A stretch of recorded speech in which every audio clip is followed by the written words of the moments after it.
حنا دري صغير، انا عارفه اش كندير، وكنت شي فرصه نقدمها ليك، كنت حاشمي لهاد الهضره اللي كتقولي دابا. ماشي نهضر معايا بحال هكا مزيان. شنو المشكل؟ كيف ترابي؟ شوفي يا ماما، انا صغير ما غاديش نخليها، واخا يطرا اللي يطرا، حاجه واحد تعطيتها الكلمه. علاش كذاك الدماغ؟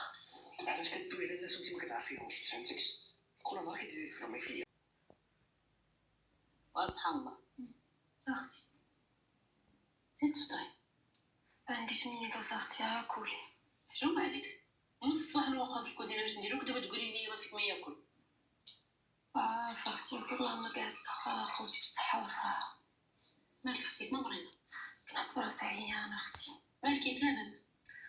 داراني شويه المعده، تفرستش راسي معايا اختي. ياك الا ما برشتش راسي معاك عام غنبرصتو.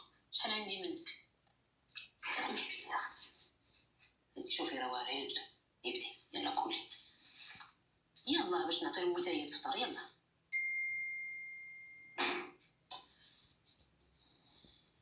داك التليفون ولا يخرج عليك. ما تزيديش فيها اختي. كنا هاني قبل ما يديروا لنا هاد التليفونات هادو، مني بانوا حنا في المشاكل. شاد القصه ديالك جميع حافظه، نقدر نعرض عليك. صافي اختي كولي بصحتك وراحتك.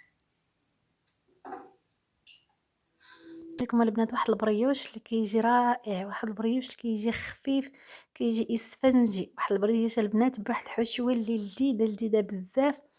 ونعاود نقول لكم واحد البريوش بواحد الشكل جديد ولذيذ البنات وزويون. ان شاء الله غادي يحمر لكم وجهكم، كيجي صراحه فنيون بزاف، لذيذ بزاف. نتمنى ان شاء الله تتبعوا الفيديو حتى الاخير باش تشوفوا المكونات وطريقة التحضير والعجين والحشوة اللي جد بسيطة في متناول الجميع. كيف كتشوفوا من حليت لكم حيدة، كتشوفوا من الداخل كيف كتجي بديك الحشوة والعجينة خفيفة. غادي نبداو بسم الله. غادي ناخذ البنات واحد البول، غادي ندير فيه جوج كؤوس ديال الدقيق وشويه ديال الملحه، وغادي ندير في الوسط معلقه كبيره ديال الخميره ديال الخبز، معلقه صغيره ديال السكر اختياري. غادي ندير شويه ديال الزعتر وجوج معالق ديال الزيت، زيت البلديه ولا زيت الروميه عادي اللي بغيتو. غادي نجمعها بالماء دافي، غادي نخلي العجين شويه تكون مرخوفه.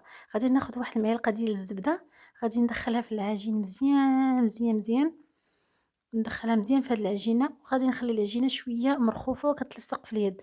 غادي نغطيها على جنب نخليها تختمر مزيان. غادي ندوز للحشوه.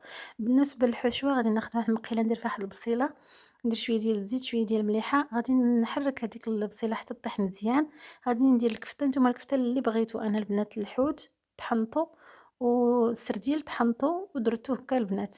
صافي نحركها مزيان. غادي ندير فوق منه خيزو اللي حكيتو في الحكاكه الغليظه وشويه ديال الفلفل حلوه اختياري.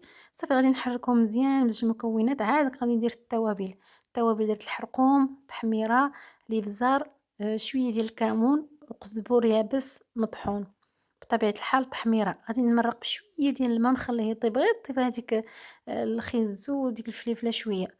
صافي طيب نخليها تبرد. غادي ندوز ان شاء الله العجين بعد ما خمرت. غادي ندهن يدي بالزيت وغادي نبدا كنشكلهم كويرات صغيورين كيف كتشوفوا، وغادي نمددهم هكايا. انا غنعمرهم دفعه واحده. كيف كتشوفوا العجينه كتجي رطبه. صافي وغادي نجيب المول ديالي ديال الكيك، غادي ندهنو بالزيت ونرشو بالدقيق ضروري البنات. كيف كتشوفوا غادي ندير بحال هكا حتى نكملهم كلشي. نتوما الا بغيتو تضعفوا المقادير ضعفوهم. كتجي الحشوه لذيذه الصراحه البنات. غادي نجمعهم بحال هكا وغادي نخلو شويه الوسط غليظ. ملي كتمددوا البنات ما تمدوش الوسط. صافي غادي كي قلت لكم ديروهم في المول. دهنوها البنات بالزيت ورشوا بالدقيق ولا دهنوه بالزبده ورشوا بالدقيق ضروري. صافي البنات غادي نغطي عليها مره اخرى حتى كتختمر ضعف الحجم ديالها. غادي ناخذ شويه ديال الزيت ندير فيه شويه ديال التحميره، وغادي نخلطو مزيان وغادي ندهن به باش يعطينا ديك التحميره شويه من الفوق. ولا بديروا صفار ديال البيض لكم الاختيار، المهم على حسب نتوما المتوفر ديالكم. صافي غادي ندهنها كلها وغادي ندخلها الفران طيب. من بعد ما كطيب البنات كتجي رائعه، كتجي زوينه بزاف. وبالنسبه للتزيين انا البنات زينت بالفرماج ساندويتش، هكايا قطعت واحد القطعه على شكل قلب. صافي وزوقت به، نتوما لكم الاختيار. كتجي زوينه البنات. بغيتو ديروها هكايا في مول دائري وتحطوا حيده حدا وحيده على شكل هكا شهاده، المهم لكم الاختيار. أنا حبيت أنني نغيّر لكم شوية. المهم البنات تشوفوا الشكل النهائي، هذه هي الشهدة، كتجي مميزة زوينة كيف قلت لكم، قطعت هاد القطعة ديال القلب كتزيين فقط. نتمنى إن شاء الله الفيديو ينال الاستحسان ديالكم ويكون خفيف ظريف على قلوبكم، والسلام عليكم ورحمة الله تعالى وبركاته.